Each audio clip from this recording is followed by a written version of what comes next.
현재 우리 인류의 최대 도전은 바로 막으려 해도 막을 수 없이 계속 퍼져만 가는 온갖 만성병입니다. 예를 들면 통증, 불면, 고혈압, 심장병, 비만, 당뇨, 그리고 다양한 뇌질환 등이 있습니다. 이런 모든 병에 대해서 지금 병원에서는 잠시 증세만 다룰 뿐 병의 원인도 해명하지 못하고 철저한 해결책은 더욱이 내놓지 못하고 있습니다. 그렇기 때문에 수없이 많은 만성병은 환자의 평생을 따라다니는 불치병으로 남아 있습니다. 지난 100년 넘는 시간 동안 전 세계 병원에서 수없이 많은 만성병 환자들을 치료해 왔지만 확실하게 얻은 결론은 단 한 가지뿐이에요. 바로 지금까지 써온 온갖 방법들은 오로지 증세만 잠시 다룰 뿐 병을 고칠 수는 없다. 그렇기 때문에 정말로 만성병을 철저히 고치기 위해서는 반드시 지금까지 써온 방법 외에서 새로운 길을 찾아야 합니다. 그래서 저는 눈길을 돌려 지금까지 의학상 중시하지 않던가 또는 아예 무시된 구석에서, 그러니까 의학적 맹점이겠죠. 거기서 새로운 방법을 모색해내고 그리고 성공적인 신뢰를 보여드림으로 해서 바로 이 의학적 맹점이 현재 만성병이 기승을 부리고 불치병으로 남아있는 원인임을 증명할 겁니다. 우리가 생활 속에서 유심히 살펴보면요, 한 가지 현상을 발견할 수 있어요. 무엇인가 하면은 정력이 넘치는 분들은 어딘가에서 만성병에 걸리지 않습니다. 그와 반면 노인들은 보편적으로 정력이 부족한데 그들은 공교롭게도 제일 쉽게 만성병에 걸려요. 정력이 부족하다면 몸에 에너지가 부족하다고 봐야죠. 그것은 신체에 산소가 부족함을 의미합니다. 여기서 주의하세요. 혈액에 산소가 부족한 게 아니라 우리 신체에 산소가 부족합니다. 이 두 개념이 완전히 달라요. 명심하세요. 이게 무슨 말인가 하면은 산소가 혈액에 남아있을 때는 아무 소용이 없어요. 이 산소가 오로지 혈액으로부터 우리 신체에 넘어가야 우리의 신체는 그 산소를 이용해서 에너지를 만들 수 있습니다. 즉 혈액이 산소를 아무리 많이 가졌다 해도 우리 그 신체가 그 산소를 제대로 얻을 수 없으면 우리의 신체는 역시 산소가 부족합니다. 그러면 왜서 제가 특히 산소를 끄집어내서 강조할까요? 원인은 간단합니다. 신체의 어느 조직이든 일단 산소가 부족하면은 자체의 기능에 꼭 차질이 생깁니다. 이 차질이 바로 우리가 평소에 말하는 병입니다. 그리고 의학적으로도 일치하게 합의된 관점이 있는데 바로 만병의 원인이 저산소증이라는 점입니다. 저산소증이란 바로 신체의 조직세포에 산소가 부족할 경우를 말합니다. 그러니까 저는 노인들이 쉽게 만성병에 걸리는 원인이 바로 저산소증 때문이라고 주장합니다. 저의 이 주장은 아마 많은 분들의 이분을 끌어낼 것이라고 믿습니다. 만약 저희 주장대로 저산소증이 만성병의 원인이라면 산소호흡기를 달아서 해결할 수 있을 텐데 그러면 만성병이 너무 쉽게 고쳐지는 게 아닌가? 어찌 불치병으로 된단 말인가? 하물며 제가 앞에서 이런 말을 하였잖아요. 의학상 무시된 구석에서 방법을 찾는다고. 그러면 저산소증이 과연 의학적으로 무시되었단 말인가? 저희 답변은 이렇습니다. 노인들은 분명히 산소가 보편적으로 부족합니다. 이 점은 아무도 부인하지 않을 것이라고 믿습니다. 산소가 충분하다면 에너지가 충분히 생성되기 때문에 나이를 막론하고 꼭 기력이 넘쳐야 합니다. 그런데 노인들의 제일 중요한 특징이 무엇이죠? 바로 기력이 부족한 점이잖아요. 그런데 여기서 꼭 주의하세요. 의사들은 노인들을 기력이 넘치도록 해줄 수 있습니까? 없지요. 산소 호흡기를 달았다 할지라도 기력이 넘쳐지지 않습니다. 사실 의사들은 노인들이 왜서 산소가 부족하는지를 정확하게 해명할 수도 없습니다. 그러니까 병원에서는 노인들의 기력을 넘치게 해서 만성병을 고치는 법이 아예 없어요. 이게 무슨 말이죠? 바로 병원에서 저산소증을 아예 무시해 버렸단 말입니다. 사실 저희 지난 10여 년 동안 모아진 경험을 보면 신체가 충분한 산소를 얻으면 거의 모든 만성병이 저절로 나아지고 기력도 좋아집니다. 상식적으로 알아두셔야 할 것은 빈혈이 아닌 이상 혈액이 가진 산소는 충분합니다. 그리고 산소 호흡기는 혈액의 산소 함량을 확실하게 한결 더 올려줍니다. 그러나 노인들은 빈혈이 아니고 산소를 호흡해도 기력상 큰 도움이 되지 않습니다. 왜 그럴까요? 누구든 이 문제를 생각해 보신 적 없지요.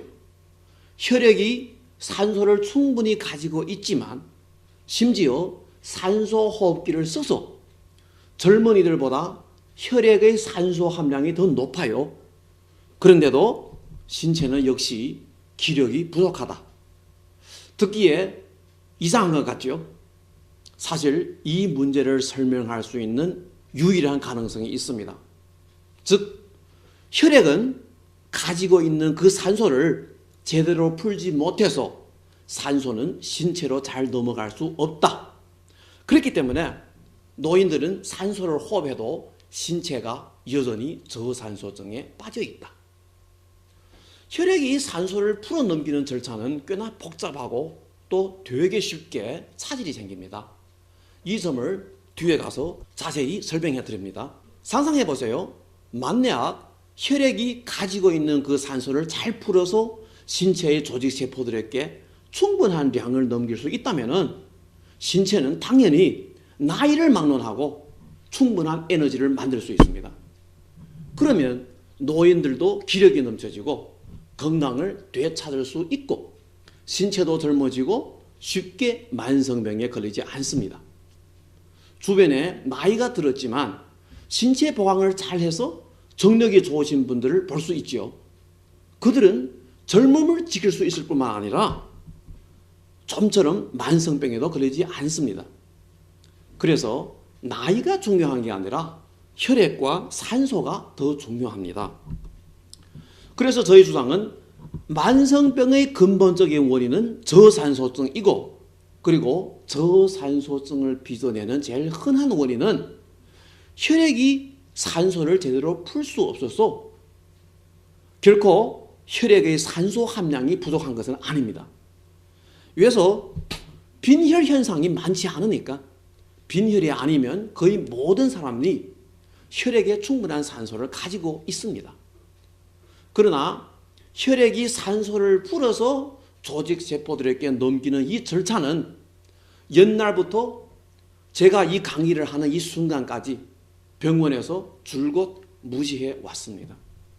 그렇기 때문에 이러해서 만들어진 저산소증은 의학적으로 발견되지 못하고 따라서 이런 저산소증이 빚어낸 만성병은 당연히 불치병으로 남아 있어야죠. 만약 여러분들이 아직도 저의 주장을 믿지 못하겠다면 두 개의 전형적인 예가 더 있습니다. 그것은 바로 빈혈과 고산 반응입니다. 이 두 경우는 신체를 저산소증으로 몰아가는 제일 전형적인 예인데 흔히 보이는 모든 만성병을 죄다 유발할 수 있습니다. 예를 들면 어지럼증, 두통, 불면, 귀울림, 꿈이 많아지고 기억이 떨어지고 집중이 되지 않고 막 가슴이 떨리고 심장 박동이 막 빨라지고 소화 기능이 내리고 변에 차질이 생기고 간혹 혈당이 오를 때도 있고 혈압이 오를 경우도 있고 어쨌든 모든 만성병이 유발됩니다.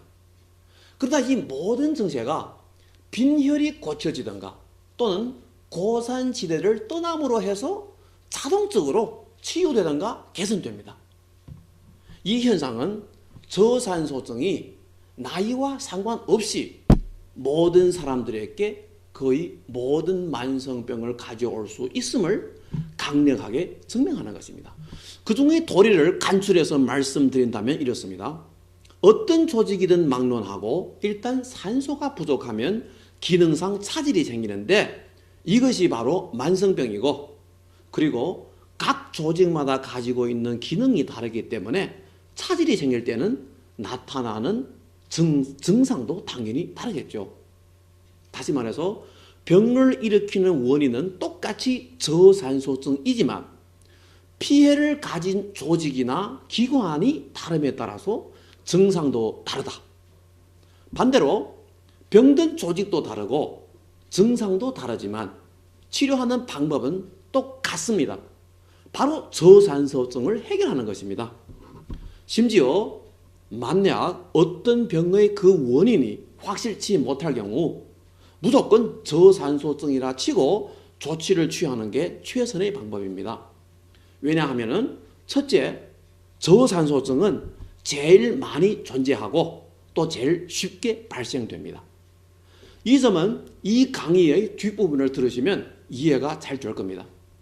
둘째, 건강의 최우선 조건이 바로 충분한 산소 공급입니다. 그렇기 때문에 무조건 저산소증으로 취급해서 신체로 하여금 산소를 많이 얻게 하면은 우선 신체 보강이 잘 될 것이고, 그리고 만약 이렇게 함으로 해서 그 병이 나아지면은 병의 원인이 저산소증임을 증명하는 것입니다. 반대로 만약 저산소증이 해결돼도 그 병이 나아지지 않으면은 그때 가서 더 깊은 원인을 계속 찾으면 됩니다. 병의 원인을 탐색하는 과정에서 원칙적으로 먼저 저산소증의 가능성을 항상 먼저 고려하고 그 뒤 다른 가능성을 고려해야 합니다. 그러나 과거에 의학상 계속 저산소증을 너무 무시해 왔습니다. 그렇기 때문에 지난 100여 년 동안 의학기술이 막 엄청난 발전을 가져옴에도 불구하고 만성병의 원인이 줄곧 해명되지 않고 있습니다. 여기서 짚고 넘어야 할 일이 하나 있습니다. 우리가 저의 우회 설명에서 보다시피 만성병과 건강 사이의 차별점은 단순히 산소가 충분하냐 아니냐입니다. 평소에 신체를 보강한다는 말은 사실 신체대로 더 쉽게 더 많은 산소를 얻게 하는 것입니다. 그래서 신체를 보강하는 데 유효한 모든 방법은 만성병을 예방하고 치료하는 데도 아주 유효합니다. 본격적으로 저산소증을 일으키는 원인을 설명해 드리기 전에 우선 6개의 병례를 소개해 드리려 합니다. 인차 보실 텐데 저산소증이 해결되면 믿을 수 없을 정도로 신기한 변화가 몸에 찾아옵니다. 아래에서 언급된 뭐뭐뭐뭐 소프트젤의 역할은 바로 혈액으로 하여금 더 쉽게 더 많은 산소를 풀어서 신체의 조직세포에게 넘겨줄 수 있도록 도와줍니다. 상업적 냄새를 덜기 위해서 일부러 이 제품의 진실 이름을 감추었습니다. 첫 번째로 나는 20세 초반인데 개인 건강을 위하여 다양한 건강식품을 먹은 적 있다. 예를 들면 인삼, 영지, 티베트산의 샤프란, 그리고 수입품인 나토와 아스타잔틴이 있다. 이 제품들은 모두 다소 효과가 있다. 그 중에서 특히 아스타잔틴은 세상에서 제일 강한 항산화제로 알려져 있지만 뭐뭐뭐뭐 소프트젤처럼 효과가 빠르지 못하고 시간도 오래지 못하고 효과도 넓지 못하다. 뭐뭐뭐뭐 소프트젤이 나에게 가져온 건강 효과는 다양하다. 예를 들자면 탈모, 뇌열, 온몸이 쑤시던 증세, 피곤증, 집중력 부족, 식욕 항진 등 여러 면에서 호전을 가져왔다. 원래 러닝머신 위에서 9급 속도로 30분 달리면 숨이 차서 못 견디었는데 어제는 30분 뒤에도 계속 뛰고 싶었다. 그리고 이튿날 종아리도 아프지 않았다. 이 모든 게 산소가 충분해진 표현이 아닌가? 바로 뭐뭐뭐뭐 소프트젤의 효과가 아닌가? 하나의 열쇠로 하나의 자물쇠를 열지만 뭐뭐뭐뭐 소프트젤은 건강의 자물쇠를 여는 만능 열쇠이다. 두 번째로 아버지는 뭐뭐뭐뭐 소프트젤을 한 병 넘어 드셨다. 수면이 많이 좋아졌고 얼굴색도 좋아졌다. 다시는 피곤하지 않고 심장도 떨리지 않고 혈압도 정상을 잡았다. 나는 너무 기쁘다. 그 전에 아버지의 불면 때문에 숱한 돈을 썼어도 소용이 없던 것이 이름도 나지 않는 뭐뭐뭐뭐 소프트젤로 큰 문제를 해결하였다. 세 번째로 불면과 우울증이 4, 5년 되었다. 수많은 초약, 화학약, 건강식품을 먹었지만 소용이 없었다. 뭐뭐뭐뭐 소프트젤을 처음 먹을 때는 속았다 하는 각오를 하고 시험으로 삼았다. 그런데 뜻밖에도 먹던 첫날부터 반응이 생겼다. 머리가 어지럽고 심한 피곤증이 찾아왔고 손도 몇 번 떨렸고 밤에는 꿈이 오히려 많아졌다. 호전되는 과정에서 원래 어디에 문제가 있었다면 거기에 꼭 어떤 변화가 온다고 고객 상담 받아서 알았다. 며칠 더 먹으니 우울증과 초조감이 많이 덜어졌고 나는 화학약을 아예 끊었다. 계속 먹어갈 텐데 완치되기를 바란다. 다음은 이 환자분이 반달 뒤에 추가한 피드백입니다. 뭐뭐뭐뭐 소프트젤을 만난 것이 참말로 다행한 일이라고 생각된다. 신체가 분명히 좋아졌다. 입맛도 좋아졌고 수면도 이전보다 많이 좋아졌다. 네 번째로 뭐뭐뭐뭐 소프트젤을 한 병 먹었다. 수면도 깊어지고 꿈도 사라졌다. 귀 울림도 멎었고 허리도 많이 편해졌다. 허리와 배의 살도 많이 내렸고 체중도 가벼워졌다. 원래 배가 고프던 현상이 없어졌고 매일마다 정신은 맑고 좋다. 나는 수출업을 하고 있는데 시차의 관계로 자주 야근을 해야 한다. 옛날에는 많이 졸렸지만 지금은 정신도 좋고 정력도 넘치고 몸이 많이 가벼워졌다. 원래 비위가 안 좋았는데 뭐뭐뭐뭐 소프트젤을 먹는 첫날 반응이 컸지만 3일 뒤에는 가라앉았다. 변비증도 사라졌다. 다섯 번째로 나는 어려서부터 쉽게 배가 고팠다. 나의 기억 속에는 항상 먹는 일이 걱정거리였다. 너무 많이 먹으니까. 언제나 음식 시간이 되지 않아도 배가 고프고 그리고 많이 먹을수록 더 쉽게 배가 고팠다. 때로는 분명히 아침에 많이 먹었는데 점심에 배가 고파서 서 있을 수도 없을 지경이었다. 병원에 가서 검사해도 별 이상이 없었다. 혈당이 4.9 정상 수치다. 그런데 배가 계속 고프던 게 골 때린다. 뭐뭐뭐뭐 소프트젤을 먹은 지 한동안 되었다. 지금은 그런 배고픈 증세가 많이 덜어졌다. 밥 먹을 시간이 되면 역시 배 고프기는 하지만 옛날처럼 모진 느낌은 아니다. 처음에는 혹시 정신적 영향이 아닌가 하고 의심했는데 벌써 2주 지났는데도 계속 그 느낌이 좋은 상태를 유지했다. 하나님, 혹시 나를 오랫동안 괴롭혀온 문제가 아마 철저히 해결된 것 같다. 이 제품의 발명자에게 아주 고마운 생각을 가진다. 여섯 번째로 뭐뭐뭐뭐 소프트젤을 2년 동안 먹어왔다. 올해의 신체 검사 결과를 작년과 비교하면 다음과 같은 변화가 있다. 간장의 낭종이 작년은 4개였는데 올해는 1개로 줄어졌다. 콩팥의 낭종은 2개였었는데 완전히 사라졌다. 지방간은 원래의 음중급에서 중급으로 내려왔고 심실조기 박동이 사라졌고 체중이 5kg 내렸다. 이는 중국인이 발명한 세상 최고의 건강식품이다. 이상 소개해드린 예를 보시다시피 산소를 푸는 절차가 엄청 중요합니다. 이 절차가 순조로우면 신체는 충분한 산소를 얻을 가능성이 크고, 그리고 온 몸의 조직세포들이 과연 충분한 산소를 얻으면 환자들을 시달리던 거의 모든 만성병은 저절로 개선됩니다. 이 사실은 또 저산소증이 바로 거의 모든 만성병의 공동 원인임을 증명해 주는 셈입니다. 그렇지 않습니까? 보세요. 몸에서 충분한 산소를 얻으니 여러 가지 만성병이 나아진다. 그러면 만성병의 원인이 당연히 저산소증이야 되겠죠. 제가 앞에서 말씀드렸습니다. 만성병을 유효하게 치료하기 위해서는 반드시 기왕 썼던 방법 외에서 새로운 길을 찾아야 한다고. 혈액이 산소를 푸는 절차는 바로 지난 100년 넘은 긴 시간 동안 계속 무시해온 의학적 맹점입니다. 이런 맹점이 있으면 이와 관련된 저산소증도 무시되겠죠. 예를 들면 노인들이 분명히 산소가 부족하지만 의학상 중시를 받지 못하고 있잖아요.